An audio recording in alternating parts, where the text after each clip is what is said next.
Hello everyone, welcome back to My Fluency Journey. In this live session, we are reading some book. So the book name is The Subtle Art of Not Giving a Fuck, and we are on chapter 4, and the topic is defining good and bad values. Right. So good values are reality-based, socially constructive, and immediate and controllable. Bad values are superstitious, socially destructive, and not immediate or controllable. Oh yeah, that's good, right? It's very easy. So yeah, we need to read some lesson in this.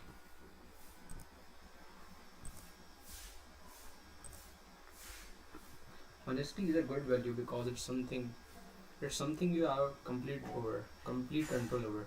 It reflects reality and it benefits others, even if it's sometimes unpleasant. Popularity, on the other hand, is a bad value. If that's your value, and if your metric is being the most popular guy girl at the dance party, much of what happens will be out of your control. You don't know who else will be at the event, and you probably won't know who half those people are. Secondly, the value metric isn't based on reality. You may feel popular on unpopular. You may feel popular or unpopular, when in fact you have no fucking clue what anybody else really thinks about you. Slide note. As a rule, people who are terrified of what other thinks about them are actually terrified of all the shitty things they think about themselves being reflected back at them. That's literally true, right?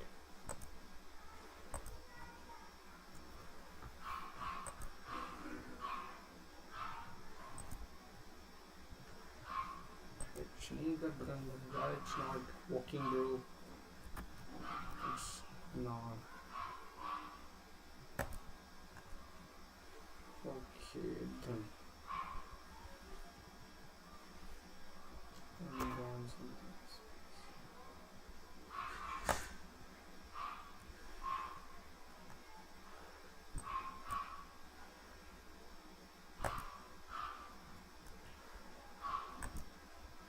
Yeah, everybody is working like that only. I need to need to remove this first of all, and then again undo that chapter 4. Okay, and then button. Firstly, we'll include this line, and again lesson C will be right like this. Some examples of good, healthy values: honesty, innovation, vulnerability, standing up for oneself, standing up for others, self-respect, curiosity, charity, humility, creativity. Some examples of bad, unhealthy values: dominance through manipulation or violence, indiscriminate fucking, feeling good all the time, always being the center of attention, or not being alone, being liked by everybody, being rich for the sake of being rich, sacrificing small animals to the pagan gods. You will notice that good, healthy values are achieved internally. Something like creativity or humility can be experienced right now. You simply have to orient your mind in a certain way to experience it. These values are immediate and controllable and engage you with the world as it is rather than how you wish it were. Bad values are generally reliant. Bad values are perceived.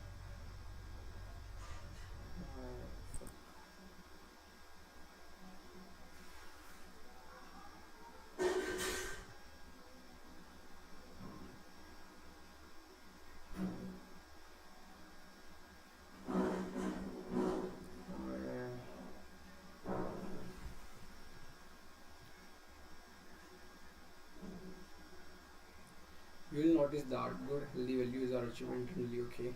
Bad values are generally reliant on external events, flying in a private jet, being told you are right all the time, owning a house in Bahamas, eating a cannoli while getting blown by 3 strippers. Bad values, while sometimes fun or pleasurable, lies outside of your control and often require socially destructive or superstitious means to achieve. Okay, got it. Values are about prioritization. Everybody would love a good cannoli or a house in the Bahamas. The question is your priorities. What are the values that you prioritize above everything else, and that therefore influence your decision making more than anything else? Hiro Noda, highest values was complete loyalty and service to the Japanese Empire, right? Yeah. This value, in case you couldn't tell from reading about him, Stank Wars than Return Sushi role. It created really shitty problems for a hero, namely, he got stuck on a remote island where he lived off bugs and worms for 30 years. Oh, and he felt compelled to murder innocent civilians too. So, despite the fact that Hero saw himself as a success, and despite the fact that he lived up to his metrics, I think we can all agree that his life really sucked. None of us would trade shoes with him given the opportunity, nor would we command his actions. Dave Mustaine achieved great fame and glory and felt like a failure anyway.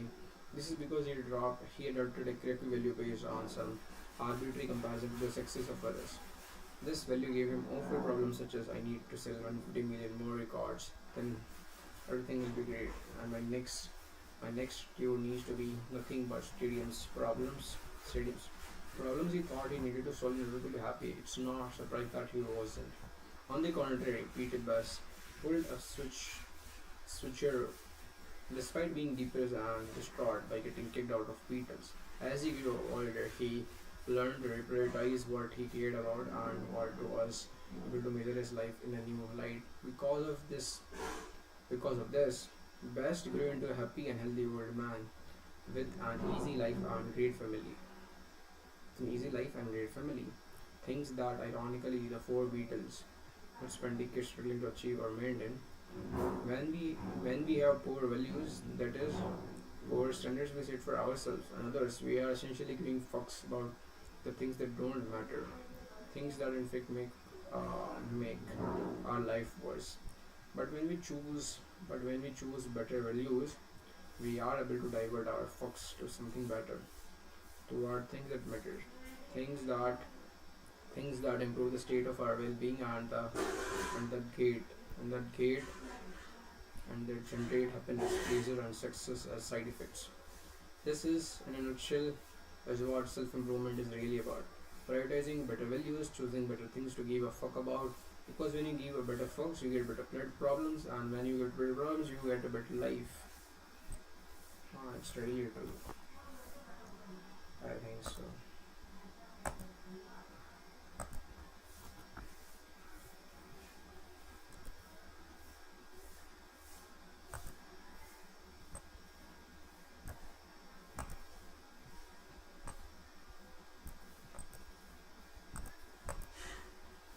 The rest of this book is dedicated to 5 counterintuitive values that I believe are the most beneficial values one can adopt.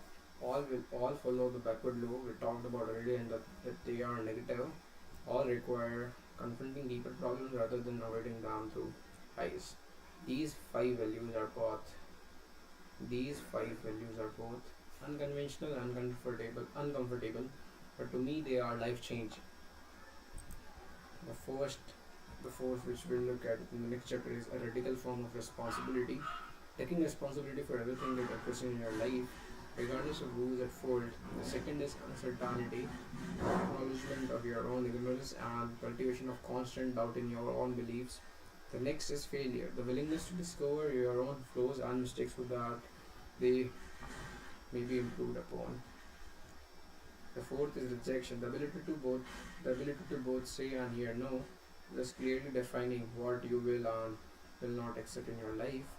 The final value is the contemplation of one's own mortality. This is crucial because paying vigilant attention to one's own death is perhaps the only thing capable of helping us keep all our other values in proper perspective. Okay, now we are on chapter 5. So yeah, let's create it. 5.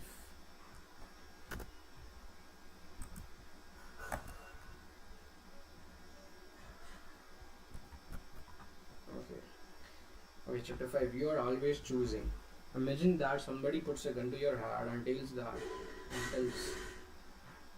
puts a gun to your heart and tells you that you have to run 26.2 miles in under 5 hours, or else it will kill you and your entire family.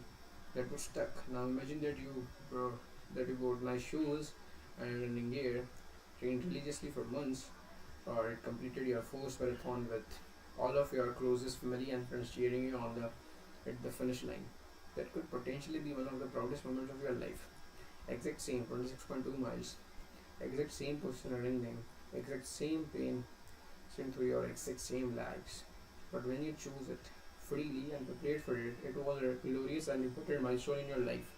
When it was forced upon when it was forced upon you against your will, it was one of the most terrifying and painful experience of your life. Often the only difference between a problem being painful or being powerful is the sense that we choose it, if that we are responsible for it.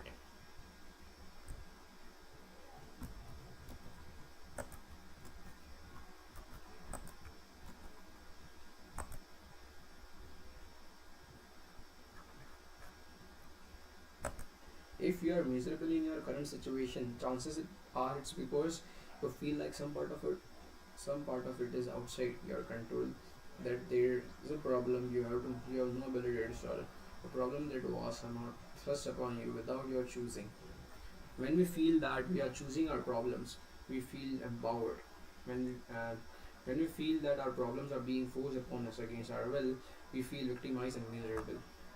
Good choice. William James had problems, really bad problems.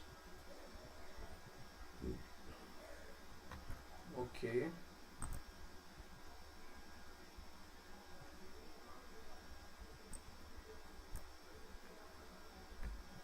Although born into a wealthy and prominent family from birth, James suffered life-threatening health issues, an eye problem that left him temporarily blinded as a child, a terrible stomach condition that caused excessive vomiting and forced him to adopt an obscure and highly sensitive diet. Trouble with his hearing, back, spasms so bad that for days at a time he often couldn't sit for stand upright. Due to this health problem, James spent most of his time at home. He didn't have many friends and he wasn't particularly good at school. Instead, he passed the days painting. That was the only thing he liked and only thing he felt particularly good at. Unfortunately, nobody else thought he was good at it. When he grew to adulthood, nobody bought his work, and as the years dragged on, his father, a wealthy businessman, began ridiculing him for his laziness and his lack of talent. Meanwhile, his younger brother, Henry James, went on to become a world-renowned novelist. His sister, Alice James, made a good living as a writer as well. Williams was a family oddball, the black sheep, in a desperate attempt to salvage.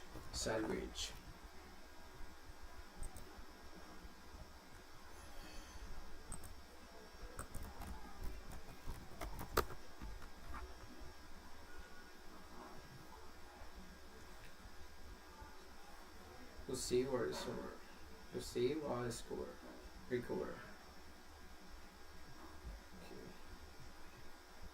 In a desperate attempt to save the young man's future, James' father uses business connections to get him admitted into Harvard Medical School. It was his last chance, his father told him. If he screwed this up, there was no hope for him. But James never felt at home or at peace at Harvard. Medicine never appealed to him. He spent the whole time feeling like a fake and a fraud. After all, he couldn't overcome his own problems. How could he ever hope to have the energy to help others with theirs? After touring a psychiatric facility one day, James mused in his diary that he felt he had more in common with the patient than with the doctors. A few years went by and again to his father's disapproval, James dropped out of medical school, but rather than deal with one of his father's wrath, he decided to get away. He signed up to join an anthropological expedition to the Amazon rainforest. This was in 1860s, so transcontinental travel was difficult and dangerous. If you ever played the computer game Oregon Trail when you were a kid, it was kind of like that, with the dysentery and drawing auction and everything.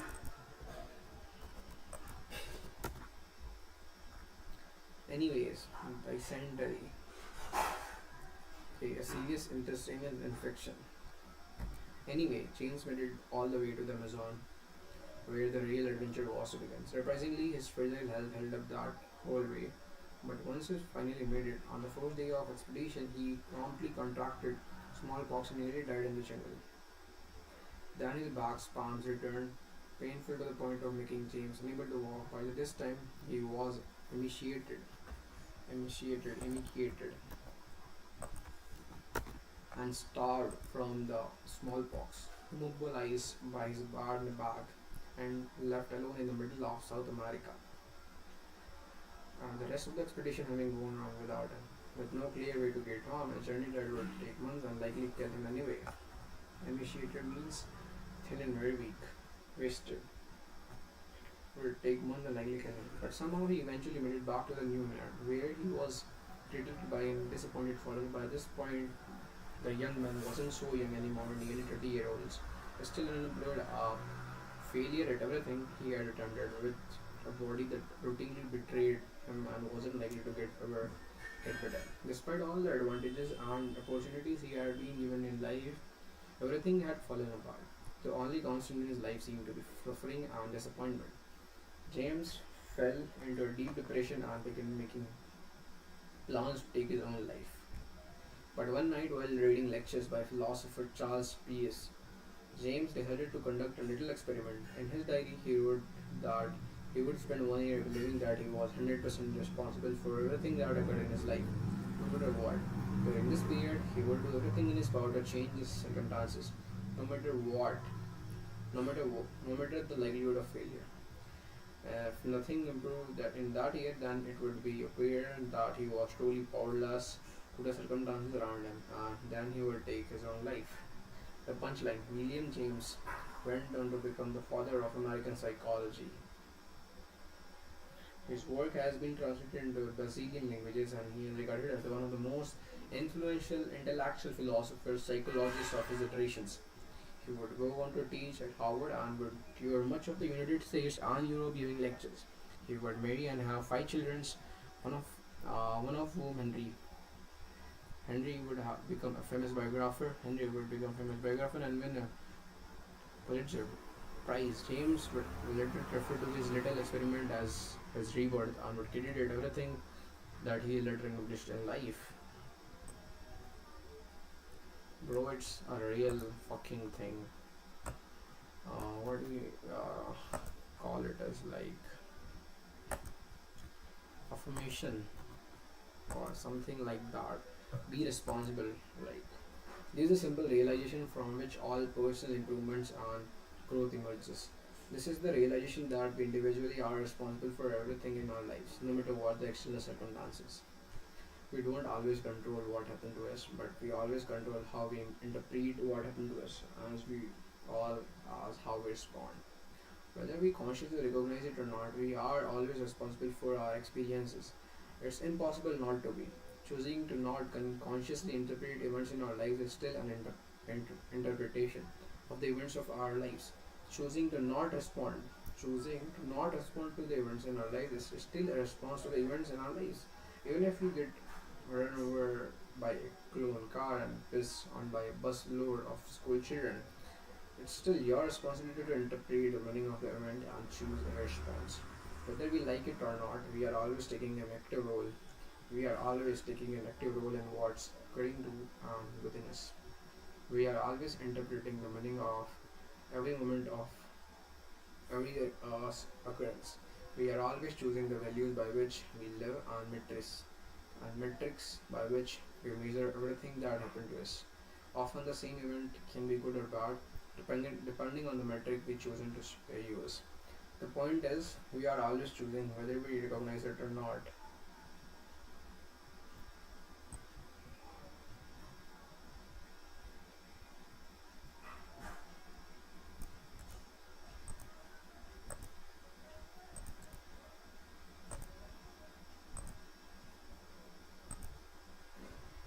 And it comes back to how, in reality, there is no such thing as not giving a single fuck. It's impossible. We must all give a fuck about something. To not give a fuck about anything is still to give a fuck about something. The real question is, what are we choosing to give a fuck about? What values are we choosing to base our actions on? What matrices are we choosing to use to measure our life, and are those good choices, good values, and good matrices?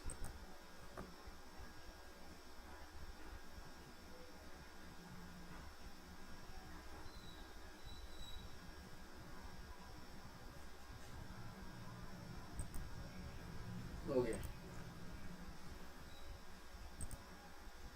the responsibility fault fallacy. Years ago, when I was much younger and severe, I wrote a blog post, and at the end of it, I said something like, "And as a great philosopher once said, with great power comes great responsibility." It sounded like nice and authoritative. I couldn't remember who had said it, and my Google search had turned up some nothing, but I stuck it in anyway. It fits, and it fits the post nicely. About 10 minutes later, the first comment came in. "I think the great philosopher you're referring to is Uncle Ben from movie Spider-Man. As another great philosopher once said, true, with great power comes great responsibility." The last word of Uncle Ben before a thief whom Peter Parker let get away the murders him on a sidewalk full of people for absolutely no explainable reasons. The great philosopher. Still, we all heard the quote. It's great. It gets repeated a lot, usually ironically after about 7 years. It's been one of the perfect quotes that sound really intelligent, and yet it's basically just telling you what you already know, even if you have never quite thought about the matters before. With great powers comes great responsibility too, but there is a better version of this quote, a version that actually is profound, and all you have to do is switch the nouns around. With great responsibility comes great power.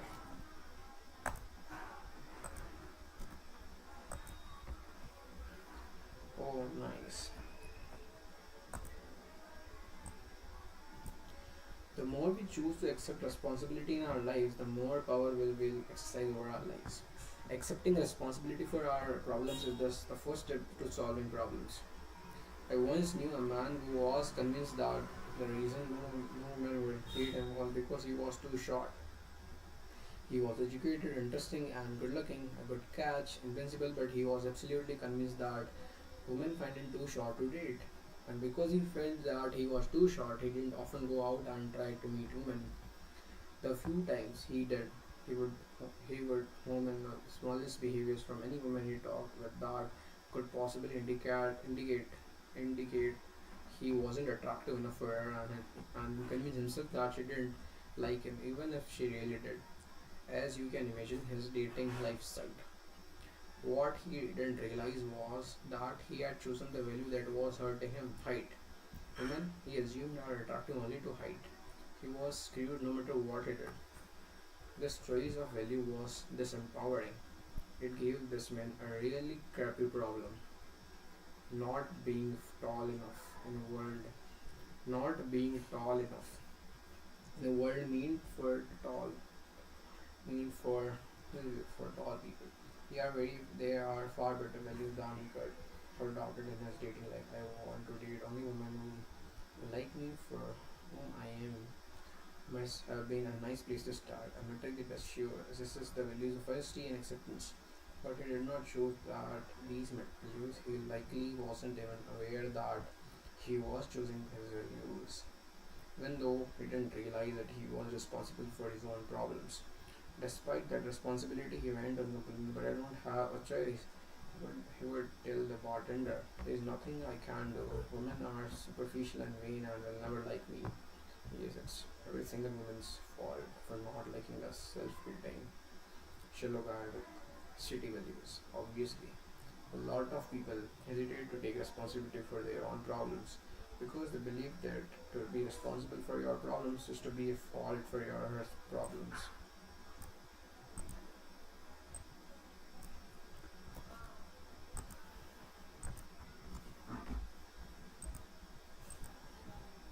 Responsibility and fault often appear together in our culture, but they are not the same thing. If I hit you with my car, I'm both at fault and likely legally responsible to compensate you in some way. Even if hitting you with my car was an accident, I'm still responsible. This is the way fault works in our society. If you fuck up, you are on the hook of making it right, and it should be that way. But there are also problems. If we aren't at fault for yet we are still responsible for that. For example, if you woke up one day and there was a newborn baby on your doorstep, it would not be your fault that baby had been put there, but the baby would now be your responsibility. You would have to choose what to do, and whatever you ended up choosing, keeping it, getting rid of it, ignoring it, feeding it into a pit bull, there would be problems associated with your choice, and you would be responsible for those as well. Judges don't get to choose their cases. When a case goes to court, the judge assigned to it and did not commit the crime, was not a witness to the crime, and was not affected by the crime, but he or she is still responsible for the crime. The judge must then choose the consequences. He or she must identify the metric against which the crime will be measured and make sure that chosen metric is carried out. We are responsible for experiences that aren't our fault all the times. This is part of life. Here is one way to think about distinction between two concepts. Fault is the past tense, responsibility is present tense. Fault results from choices that have already been made. Responsibilities results from choices you are currently making. Every second of every day. You are choosing to read this, you are choosing to think about the concepts, you are choosing to accept and reject the concepts. It may be my fault that you think my ideas are lame, but you are responsible for coming to your own conclusions. It's not your fault that I chose to write this sentence, but you are still responsible for choosing to read it. It's not your fault that I choose to the sentence, yeah.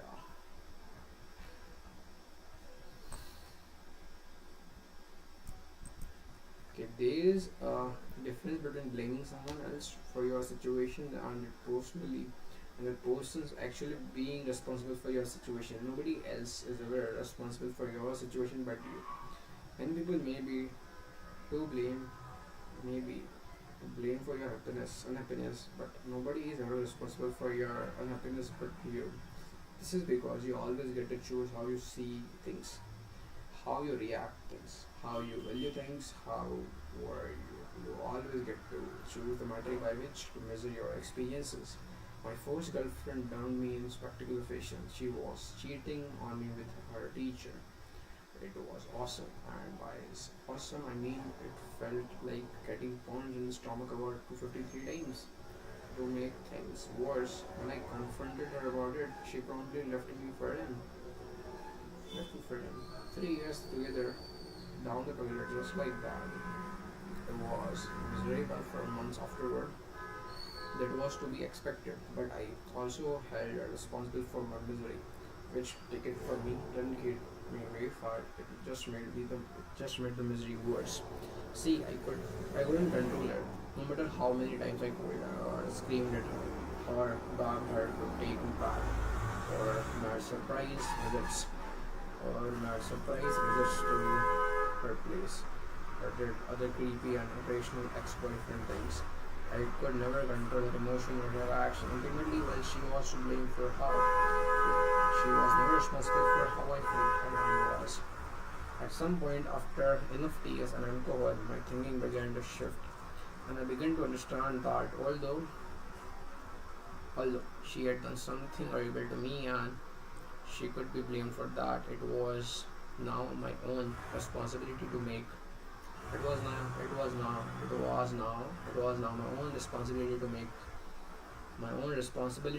myself happy again. She was never going to pop up and fix things for me. I had to fix them for myself. When I took that approach, a few things happened. First, I began to improve myself.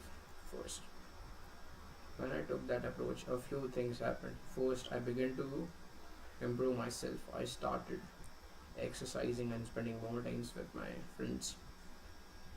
I started deliberately meeting new people. I took a big study abroad trip and did some volunteer work, and slowly I started to feel better. I still resented my ex for what she had done, but at least now I was taking responsibility for my own emotions. And by doing so, I was choosing better values aimed at taking care of myself, learning to feel better about myself rather than aimed at getting her to fix what she had broken. By the way, this whole holding her responsible for my emotions thing is probably part of why she left in the first place. More on that in a couple chapters. Okay, holding her responsible for my emotions. Then about a year later, something funny began to happen. As I looked back on our relationship, I started to notice problems I had never noticed before. Problems that I was to blame for and that I could have done something to solve. I realized that it was likely that I hadn't been a great boyfriend and that people don't just magically cheat on somebody they have been with unless they are unhappy for some reasons. I'm not saying that this ex this excuse what my ex did, not at all that, but recognizing my mistakes helped me to realize that I perhaps hadn't been the innocent victim I had believed myself to be, and that I had a role to play in enabling the shitty relationships to continue for as long as it did. After all, people who date each other tend to have similar values. And if I dated someone with shitty values for that long, what did they say about me and my values? I learned the hard way that if the people in your relationships are selfish and doing hurtful things, it's likely you are too. You just don't realize it. In hindsight, I was able to look back and see warning signs of my ex-girlfriend's character. Signs I had chosen to ignore or brush off when I was that was my fault. I could look back and see that I hadn't exactly been the boyfriend of the year to her either. In fact, I had often been cold and arrogant to her. Many times I took her to for granted. I took her for granted and blew her off and hurt her. These things were my fault too. Did my mistakes justify her mistakes? No. But still I took but still I took on the responsibility for never making those same mistakes again and never overlooking the same signs again to help guarantee that I will never suffer the same consequences again. I took on the responsibility of striving to make my future relationship with women that much better. And I'm happy to report that I have no more cheating girlfriends leaving me, no more 53 stomach punches. I took responsibility for my problems and improved upon them. I took responsibility for my role in that unhealthy relationships and improved upon it for later relationships. And you know that my ex leaving me, like one of the most painful experiences I have ever had, was also one of the most important and influential experiences of my life. I credited with inspiring a significant amount of personal growth. I learned more from that single problem than dozen of my success combined. We all love to take responsibility for our success and happiness. Hell, we often fight over who get to be responsible for success and happiness, but taking responsibility for our problems is far more important because that's where the real learning comes from. That's where the real life improvement comes from. To simplify, blame others is only to hurt yourself. Okay.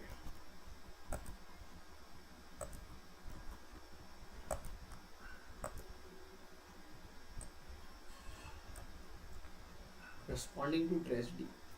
But what about really awful events? A lot of people can get on board with taking responsibility for work related problems. They may be watching too much TV when they should really be playing with their kids or being productive.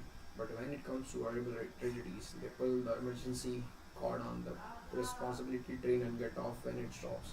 Something, some things just feel too painful for them to own up to. But think about it. The intensity of the event doesn't change the underlying truth. If you get robbed, say you are obviously not at fault for being robbed. No one would ever chosen to be through that. But as with the baby on your doorstep, you are immediately thrust into responsibility for a life in that situation. Do you fight back? Do you panic? Do you freeze? Do you tell the police? Do you try to forget it or pretend it never happened?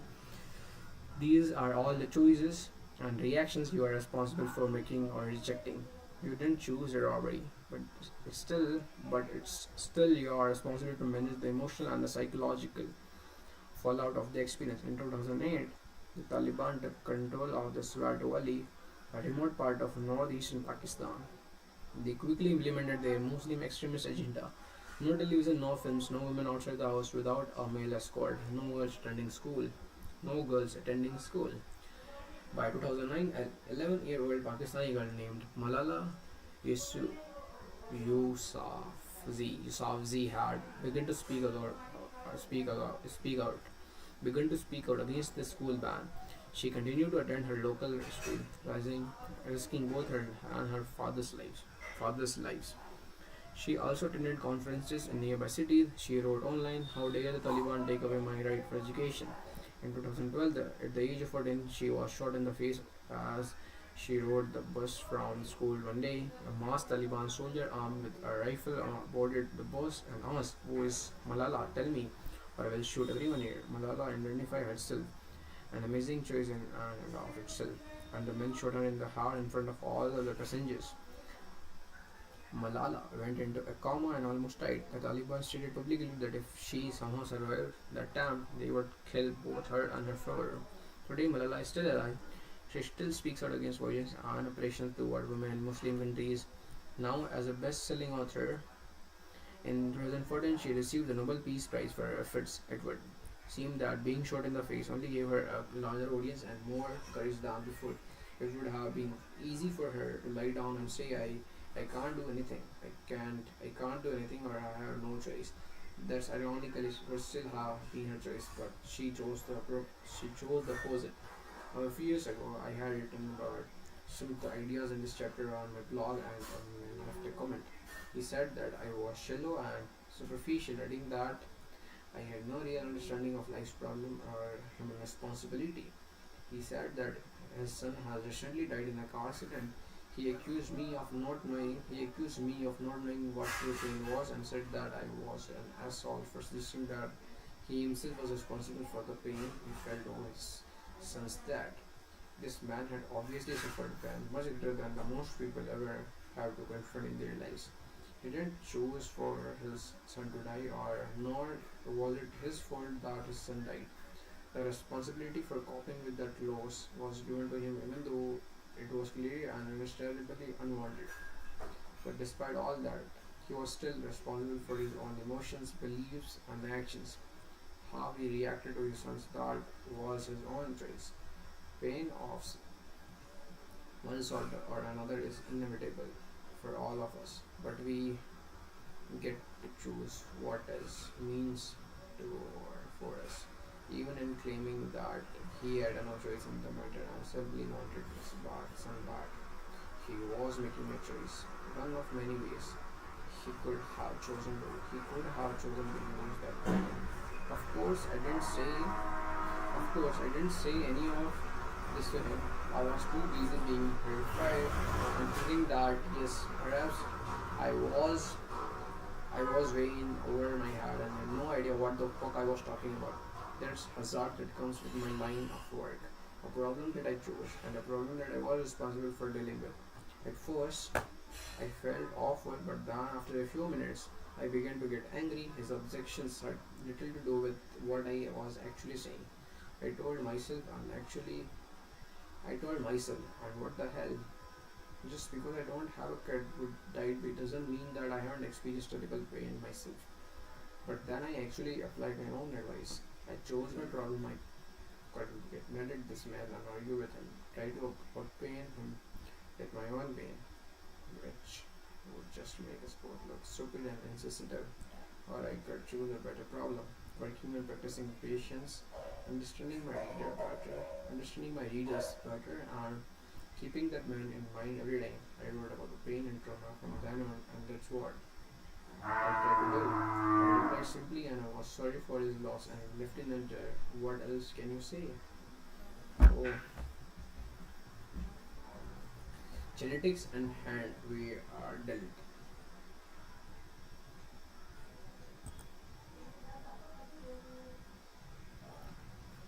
In 2013, the BBC rounded up half a dozen teenagers with obsessive compulsive disorder (obsessive compulsive disorder) and followed them as they attended intensive therapies to help them overcome their unwanted thoughts and repetitive behaviors. There was Imogen, a 17-year-old girl who had a compulsive need to tap every surface she walked past. If she failed to do so, she was filled with horrible thoughts of her family dying. There was Josh, who needed to do everything with her, with both sides of his body. Shake a person's hand with both his right and his left hand, eat his food with each hand, step through a doorway with both feet, and so on. If he didn't equalize his two sides, he suffered from severe panic attacks. And then there was Jack, a classic germaphobe who refused to leave his house without wearing gloves, boiled all in water before taking in, and refused to eat food not clean and prepared himself. OCD is a terrible neurological and genetic disorder that cannot be cured. At best, it can be managed, and we all see managing the disorder comes down to managing one's values. The first thing, the first thing the psychiatrists on this project do is tell the kids that they are to accept the imperfections of their compulsive desires. What it means as what it means, as an example, is that when emotion becomes filled with horrible thoughts of her family dying, she is to accept that her family may actually die and there is nothing she can do about it. Simply put, she is told that what happens to her what happens to her is not her fault. Josh is Josh is forced to accept that over the long term, equalizing all of his behaviors to make them symmetrical is actually destroying his life more than occasional panic attacks would. And Jack is reminded that no matter what he does, germs are always present and always infecting him. The goal is to get kids to recognize that their values are not rational, that in fact their values are not even theirs, but rather are the disorders, and that by fulfilling these irrational values, they are actually harming their ability to function in life. The next step is to encourage the kids to choose a value that is more important than their OCD value, and to focus on that. For Josh, it's possibility of not having to hide his disorder from his friend and family all the time. The prospect of having a normal functioning social life. For Imogen, it's the idea of taking control over her own thoughts and feelings and being happy again. And for Jack, it's the ability to leave his house. For Jack, it's the ability to leave his house for a longer period of times without suffering traumatic episodes. With these new values held front and center in their minds, the teenagers set out on intensive desensitization exercises that force them to lay out their new values. Panic attacks ensue, tears are shed, Jack punches an array of inanimate objects and then immediately washes his hand, but by the end of the document, a measured progress has been made. Imogen no longer need to tap every surface she comes across. She says, there are still monsters in the back of my mind, and there probably always will be, but they are getting quieter now. Josh is able to go periods of 25 to 30 minutes without equalizing his behavior between both sides of his body. And Jack, who makes perhaps the most improvement, is actually able to go out to a restaurant and drink out of bottles and glasses without washing them first. Jack sums up well what he learned. I didn't choose the life. I didn't choose this horrible condition.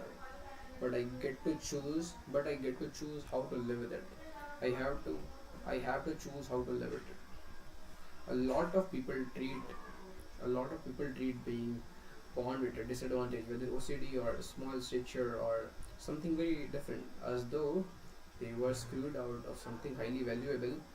They feel that there is nothing they can do about it, so they avoid responsibility for their situation. They figure, I didn't choose my crappy genetics, so I didn't choose my crappy genetics, so I didn't. It's not my fault if things go wrong, and it's true, and it's not their fault, but still their responsibility. Just like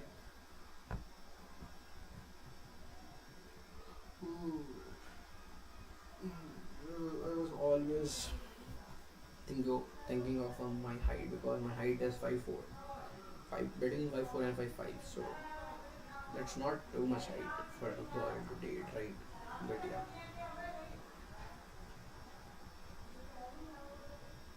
back in college, I had a bit of delusional fantasy to becoming a professional poker player.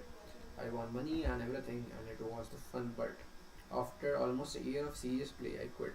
The lifestyle of staying up all night, staying at a computer screen, winning thousands of dollars one day and then losing most of it in the next wasn't for me, and it wasn't exactly the most healthy or emotionally stable means of earning a living. But my time playing poker had a surprisingly profound influence on the way I see life. The beauty of poker is that while luck is always involved, luck doesn't dictate the long-term result of the game. A person can get dealt terrible card and beat someone who was dealt great cards. Sure, the person who get dealt cards has a higher likelihood of winning the hand, but ultimately the winner is determined by, yep, you guessed it, choices each player made throughout play. I see life in the same. I see. I see life in same terms. We all get dealt cards. Some of us get better cards than others, and while it's easy to get hung up on our cards and feel we got screwed over, and real game lies in choices we make with those cards, the risks we decide to take, and the consequences we choose to live. People who consistently make the best choices in the situation they are given are the ones who eventually come out and ahead in the poker, just as in life. And it's not necessarily the people will with the best cards. There are there are those who suffer psychologically and emotionally from neurological and genetic deficiencies, but these changes nothing. Sure, they were inherited a bad hand or are not to blame. No more that no more than the short guy wanting to get a date is to blame for being short. Or the person who got robbed is to blame for being robbed. But still their responsibility. Whether they choose to seek psychiatric treatment or go therapy or do nothing, the choice is ultimately theirs to make. They are those who suffer through bad childhoods. They are those who are abused and violated and screwed over. Physically, emotionally, financially. They are not to blame for their problems and their hindrances, but they are still responsible, always responsible to move on despite their problems and to make the best choices they can given their circumstances.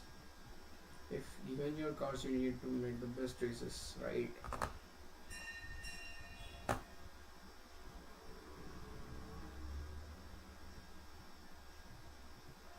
Victimhood check. The responsibility or the fault fallacy allows people to pass off the responsibility for solving their problem to others. The ability to elevate responsibility through blame gives people a temporary high and feeling of moral righteousness. Unfortunately, one side effect of the internet and social media is that it's become easier than ever to push responsibility for even the tiniest of infractions onto some other group or person. In fact, this kind of public blame shame game has become popular in certain crowds. It's even seen as cool. Public sharing of injustices garners far more attention and emotional outpouring than most other events on social media. Rewarding rewarding people who are able to perpetually feel victimized with ever-growing amounts of attention and sympathy. Victimhood check and is in style on both the right and the left today, among both the rich and the poor. In fact, this may be the first time in human history that every single demographic group has felt unfairly victimized simultaneously, and they are all riding the highs of moral indignation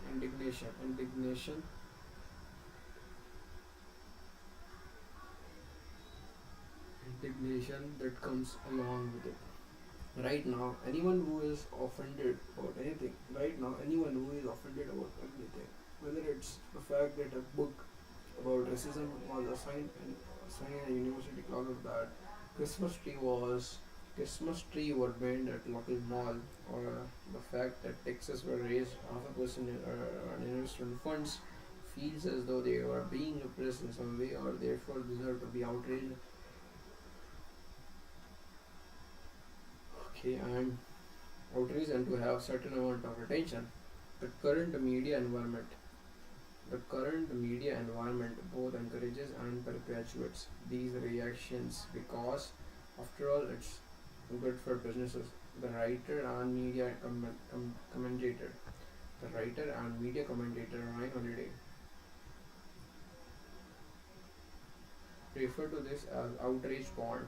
Other than report on real stories and real issues, the media find it more easier to find something mildly offensive, broadcast to wide audience, read outrage, and then broadcasted outrage back across the population in a way that outrages yet another part of the population. This triggers a kind of echo of bullshit pinging back and forth between two imaginary sides, meanwhile distracting everyone from the real societal problems.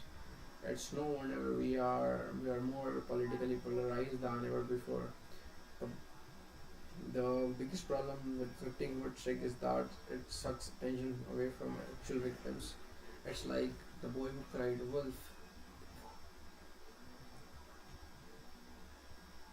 The more people there are who proclaim themselves victim over tiny infractions, the harder it becomes to see who the real victims actually are. People get addicted to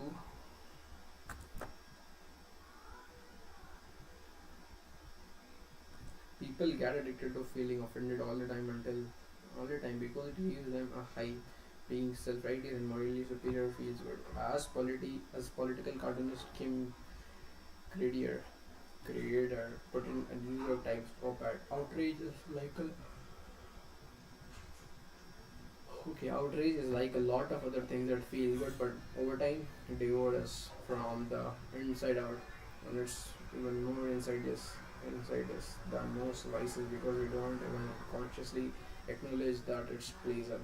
But part of living in a democracy and a free society is that we all have to deal with views and we want, peoples we want, and peoples we don't necessarily like. That's simply the price we pay. You could even say it's the whole point of the system, and it seems more and more people. It seems more and more people are forgetting that.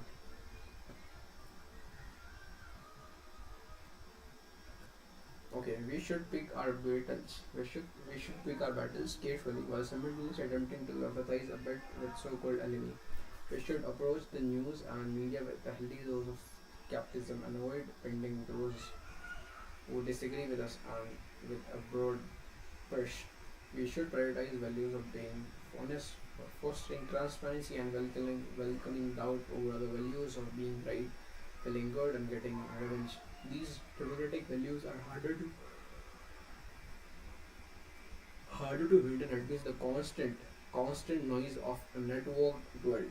But we must accept the responsibility and nurture them regardless, the future stability of our political system will depend on it.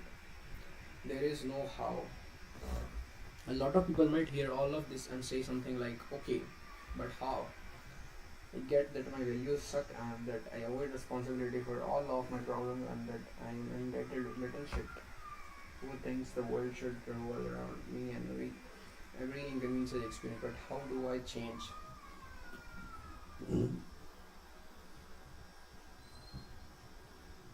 Give me the water. But how do I change? And this is to say in my best Yoda impersonation, do or not, there is no how. You are already choosing in every moment of every day what to give a fuck about. So change is as simple as choosing to give a fuck about something else. It really is that simple. It's just not easy.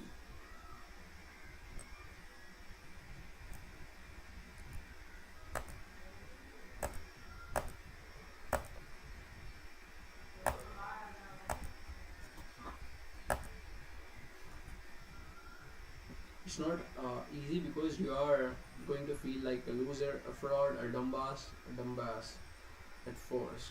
You are going to be nervous. You are going to fake out. You may get pissed off at your wife or your friends or your father in the process.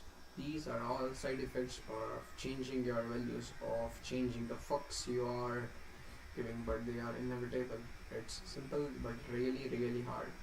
Let's look at some of these side effects. Let's look at let's look at some of these side effects. You are going to feel uncertain. I guarantee it. Should I really give this up? Should I really give this up? Is this the right thing to do? Giving up a value you have depended on or for years is going to feel is going to feel disorienting, as if you don't really know, as if you don't really know right from wrong anymore. This is odd, but it's normal. Next, you will feel like a failure. You have spent half your life measuring yourself by that old value. So when you change your priorities, change your matrices, and stop behaving in the same way, you will fail to meet that old trusted metric, and this immediately feel like some sort of fraud or nobody. This is also normal and also uncomfortable.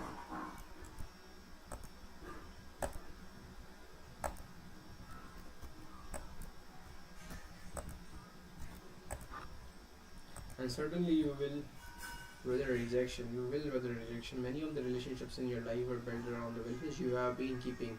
So the moment you change those values, the moment that you decide that studying is more important than partying, that getting married and having a family is more important than rampant sex, that working a job you believe in is more important than money, your turnaround will reverberate out through your relationships, and many of them will blow up in your face. This too is normal, and this too will be uncomfortable. These are necessary, though painful side effects of choosing to place your focus elsewhere, in a place far more important and more worthy of your energies. As you resist, as you resist your values, you will be met with internal uncertainty. You will wonder if you are doing is wrong, but as we'll see, this is a good thing.